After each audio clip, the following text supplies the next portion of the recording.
व्यापारी जगतो मापावर, गारुडी जगतो सापावर आणि पुढारी जगतो थापावर.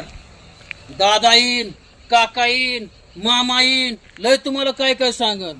तर बाबासाहेब आंबेडकरांनी सांगितलं होतं, तुमचं मत हे मीठ मिरची एवढं स्वस्त समजू नका. मी दादाचा उजवा हात आहे, मी काकाचा डावा हात आहे, मी मामाचं दोन्ही हात आहे. अरे तू उजवा बी हात नाही, डावा बी हात नाही, तू कडीपत्ता आहे कडीपत्ता. जवळ तुझ्यात अर्क आहे ना, तवर तुझा मुक्काम भाजीत आहे. आणि एकदा तुझा अर्क संपला, उचलून तुला बाजूला टाकतो. अरे बाजारात भाजीपाला खरेदी करायला गेला, एखादी भाजी घ्यायला गेला, तर तुम्ही 10 वेळा विचारताय ही भाजी ताजी आहे का, चांगली का, औषध फवारलंय का. आणि एवढं लाख मोलाचं मत देताना तुम्ही मात्र विचार करत नाही. सगळ्यांना बरोबर घेऊन पुढे जातो, त्याला नेता म्हणतात आणि त्यालाच आपलं मतदान करायचं. आज काय बघतोय, 2 बाटल्या आणि 500 रुपयामध्ये आपण मत विकून मोकळं होतो. म्हणून आपलं मत योग्य व्यक्तीला द्या आणि त्यालाच निवडून आणा जो आपला विकास करेल. धन्यवाद. ढगाला लागली कोणी थेंब ग, वर ढगाला लागली पाणी थेंब ग. दादांचा प्रचार असा जोरात करायचा का नाही, दादा विक्रमी मतांनीच निवडून आला पाहिजे. आता कार्यकर्ता म्हणून नाव सांगणार नाही. दादांच्या प्रचाराचं बॅनर तर आलेत बर का, दुपारपर्यंत लावून घ्यावं लागतं.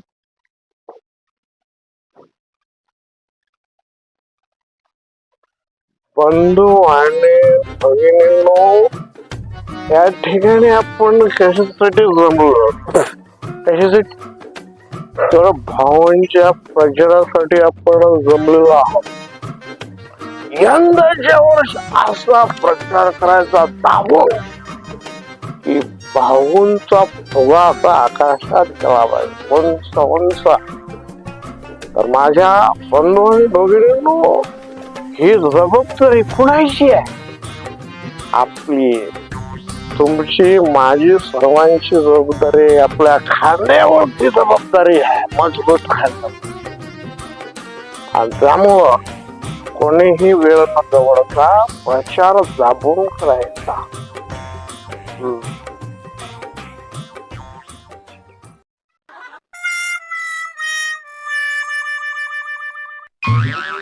चला येतो, भावांच्याकडे लक्ष असू द्या. माझे लक्ष, तुमचं पण लक्ष असू द्या. रामकृष्ण हरी, जय जय रामकृष्ण हरी, पांडुरंग हरी, जय जय पांडुरंग हरी. देवा, तुला सांगतोय, आजपर्यंत मी माझ्यासाठी काय मागितलंय का? तर आता माझं एकच मागणं आहे आणि ते तुला पूर्ण करावंच लागणार आहे. नानाला औंधाच्या निवडणुकीमध्ये चांगल्या मताने, बहुमताने विजय करायलाच पाहिजे. नाहीतर मग माझी आणि तुझी गाठ आहे बा, सांगून ठेवतो. आता प्रचाराची तयारी करायची. गावकरी हो, लक्षात असू द्या, नानांची निशाणी आहे कुऱ्हाड.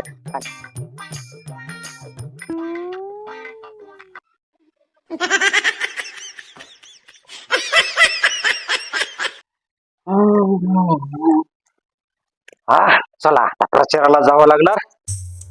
घासून घासून कुऱ्हाडीला लावली थार, वार केला की कशी घुसते आरपार. कसे नानांच्या शब्दाला जशी धार आहे ना, तशी कुऱ्हाडीला सुद्धा धार पाहिजे. आणि नानांची निशाणी आहे कुऱ्हाड, आणि आपल्याला कुऱ्हाडीलाच काय करायचे, बहुमतानं निवडून द्यायचे. सदा भाऊ की जय. मस्त बर आहे.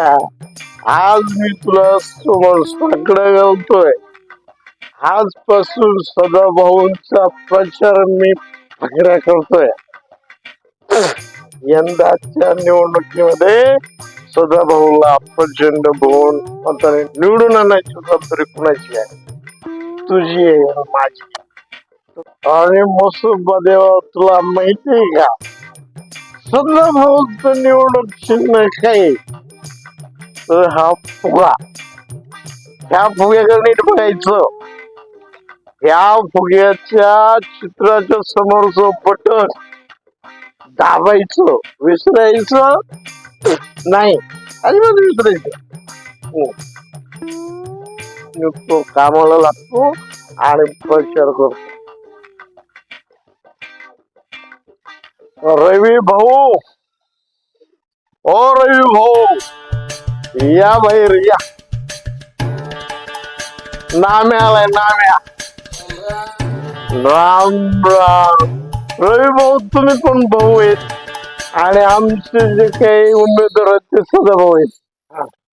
येत्या पंचवार्षिकला सदाभाऊंच्या या फुग्याच्या चित्रासमोरचं बटन असं काही दाबायचं की सदाभाऊ असा निवडून आला पाहिजे. सदाभाऊचा फुगा असा हवेत चढला पाहिजे. सगळ्याच्या वर विरोधकाच्या वर फुगा गेला पाहिजे असा एकदम भारी. भाऊंनी सांगितलंय अशी काय हवा भरायची फुग्यात की सगळी जनता कशी अशी तरंगली पाहिजे. मतदानाला जाताना सुद्धा माणसं कशी गेली पाहिजे अशी हवेत गेले पाहिजे. गुप्त मतदान गुप्त ह्या क्षणाची त्या क्षणाला कळवलं पाहिजे. लक्षात ठेवायचं गुप्त मतदान पद्धत आणि सगळं वातावरण टाईट करायला सांगितलंय भाऊनी.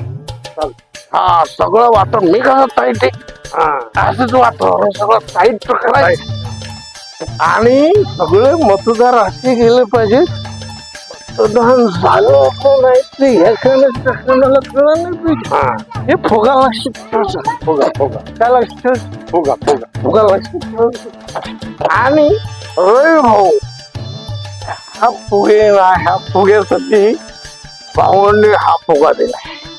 हा तुम्हाला म्हणून सांगतो भाऊंनी सांगितलंय सगळं गाव कसं फुगेमय झालं पाहिजे. अजून काय लागलं नुसतं सांगायचं फुगे फुगे फुगे फुगे सगळे फुगेमय करून टाकतो मी तुम्हाला. आणि लक्षात ठेवा सदाभाऊंचा फुगा फुटला नाही पाहिजे. तो असा हवेत येतो मी अजून लय प्रचार करायचा. सदाभाऊ येऊ नाही तर दादाभाऊ येऊ. आजची सुविधा आपली झाली. ताई मावशी अक्का येत्या पंचवार्षिकला नारळावर मारा शिक्का. आपल्या मोहन दादावर लक्ष ठेवा. तुम्हाला सगळ्याला डोल चालू करून देते.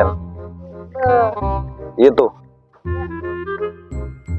आता बरी सवड झाली डोल चालू करायला. इतक्या दिवस कुठे गेलता?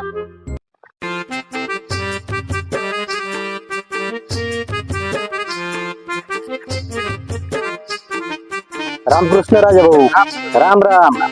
औंधाच्या निवडणुकीमध्ये नानांच्या कुऱ्हाडीच्या चिन्हासमोरील बटन दाबून नानांना चांगल्या पद्धतीने विजयी आपल्याला करायचा आहे.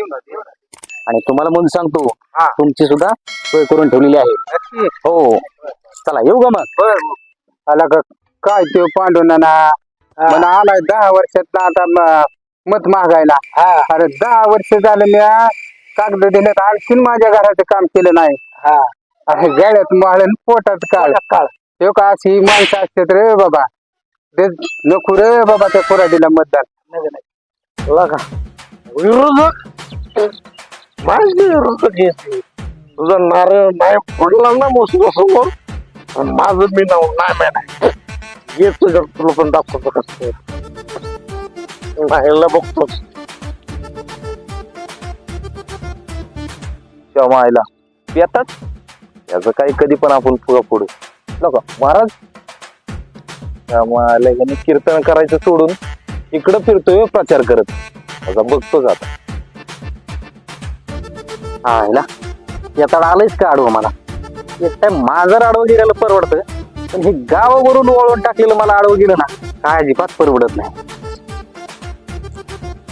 आला महागा बी आलाय काय त्याच्या नारळाची शेंडी काढावंच लागेल बघ मला. आता धार लावली तशी माझ्या कुऱ्हाडीला. आता बघतो ह्याच्याकडे.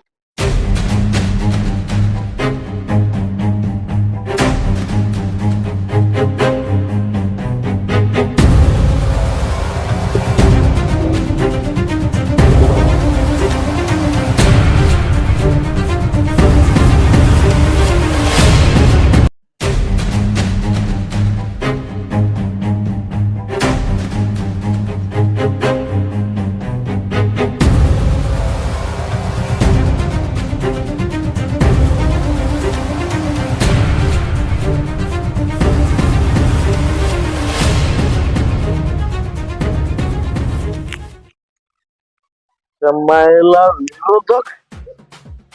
अरे माझ्या कोणाचा प्रचार, दादाचा प्रचार करतो काय? नारळ, तुझा नारळ नाही ना पडला तर नावाचं नांदे नाही. आणि तू काय रे गळ्यात माळण पोटात का? पोटात काळ म्हणतो काय माझ्या? हा, येणारा काळ जो आहे ना तो आमचाच काळ आहे. त्या कुऱ्हाडीचा दांडा नाही मोडून टाकला ना तर नावाचा नामे नाही बाई. त्या दादासारखे माणसं ना अशी 56 माणसांच्या भाऊच्या हाताखाली पाणी भरलं पाणी. समजलं काय? कोणावर शिकवतो? नाम्या, आपल्या दादाला काय बोलायचं नाही. आपली जेवढी आपल्या आई बापावर जेवढी निष्ठा नाही ना तेवढी आपल्या दादावर निष्ठा आहे. तुझ्या फुग्यात जशी हवा भरली ना ती हवा कशी काढायची ना ती फक्त महाराजालाच माहितीये. लई कुऱ्हाड घेऊन फिरतो रे, निशाणीचं कुऱ्हाड. त्या कुऱ्हाडीचा दांडा आहे ना मग बघ नाव आहे माझं मला. धार कमी का धार? मग कळेल तुला. काय बोलला तू?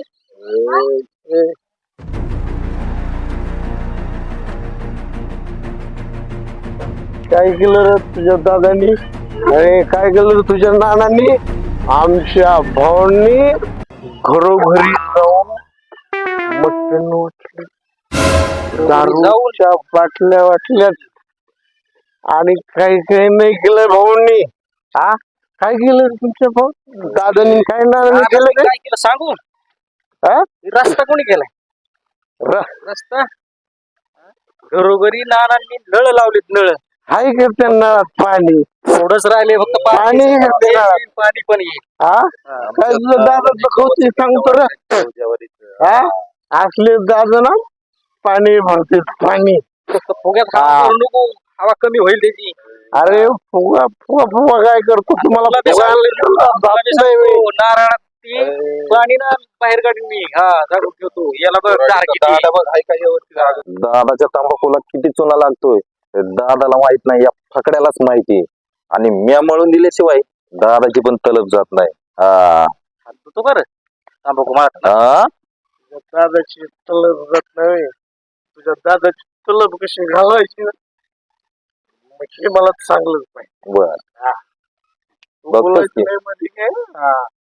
मी माझ्या वाटत अडवायच नाही प्रचाराच्या. सांगून ठेवतोय एकेकाला मग माझी घेत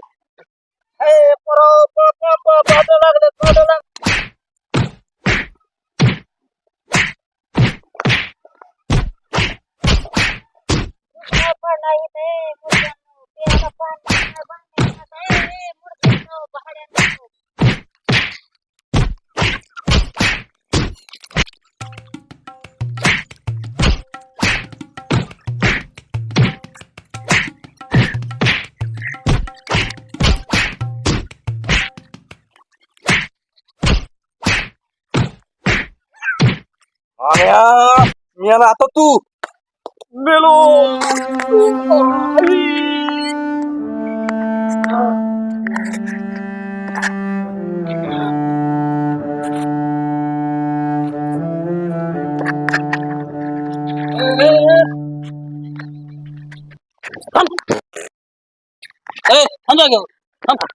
तू लक्षात ठेव त्या भाऊला सांगून ए भावा, ए शांत राहा.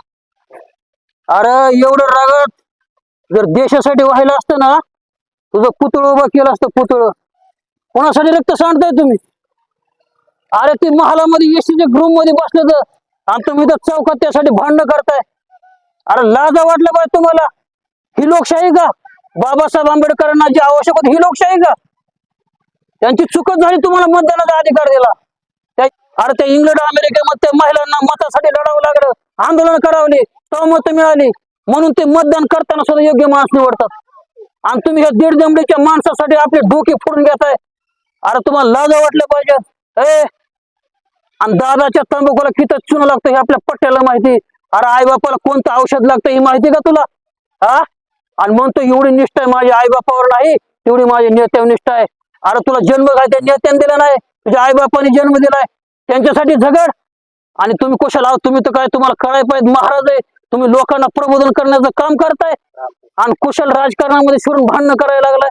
तुम्हाला भांडणं करणं शोभतंय का? अरे तो नेता दिल्लीला जातोय, मुंबईला जातोय आणि तो नेता तुमचा त्यांच्या खाली गोता खातोय, तिकडून पैसे आणतोय आणि स्वतःच्या तिजोऱ्या भरतोय. अरे त्या पुढाऱ्यांची पोरं अमेरिका, इंग्लंड तिकडे कॉन्व्हेंटच्या स्कूलमध्ये शिकतात आणि तुमची पोरं इथं प्राथमिक शाळा, जिल्हा परिषद शाळेमध्ये दुपारी खिचडी भात खातायत आणि तुम्ही त्याच्यासाठी जीव द्यायला निघालाय. अरे लढायचं असेल, मरायचं असेल तर देशासाठी मरा, चांगलं काम काहीतरी करून दाखवा, तर तुमचं नाव घेतात लोक. हे असले कुठाने केले तुम्हाला कोण विळखणार आहे? हा, अरे आजपर्यंत आपली लोकशाही काय सांगत आली? लोकांसाठी चालवलं राज्य आणि तुम्ही स्वतः जर भांडणं करायला लागले, ही जनता तुमच्याकडे जी पाहते यांनी काय संदेश घ्यायचा तुमच्याकडून? हा, काय आशा ठेवायची त्यांनी? निकाल लागल्यावर तुमचे जे नेते आहेत ना, एक कोणतं निवडून येतो पण संध्याकाळी सगळी एका ठिकाणी असतात पार्टीला. ती कधी भांडणं करीत नाहीत, ती एका कोंबडीवर कुजून पडतात, एक बोकड सगळेजण संपवितात आणि तुम्ही विरोधक, तुम्ही इथं भांडणं करता. अरे भावाभावामध्ये भांडणं झाल्या त्या राजकारणामुळं, घरं फुटले त्याच्या राजकारणामुळं. आता तरी जागा व्हा, राजकारणाच्या नादी लागू नका. तुम्हाला जर राजकारण करायचं असेल तर तुम्ही स्वतः पक्षात या, तुम्ही लढा. असं दुसऱ्यासाठी आपल्या हातान पाय मोडून घेऊ नका. अरे हा माणसाचा जीव जर घ्या, ह्याची लेकरं बाळ उद्या कोणाकडे तोंडाकडे बघणार आहेत हे तुमच्या लक्षात येतं का नाही? आपण ह्यांना दवाखान्यात नेऊ पहिलं, मग आताशी तुमची अक्कल ठिकाणी आली का? हा, दरान ही धोरण सोडून द्या, लोकांना जर प्रबोधन करायचं काम करा. चला दवाखान्यात घेऊन जाऊ त्यांना.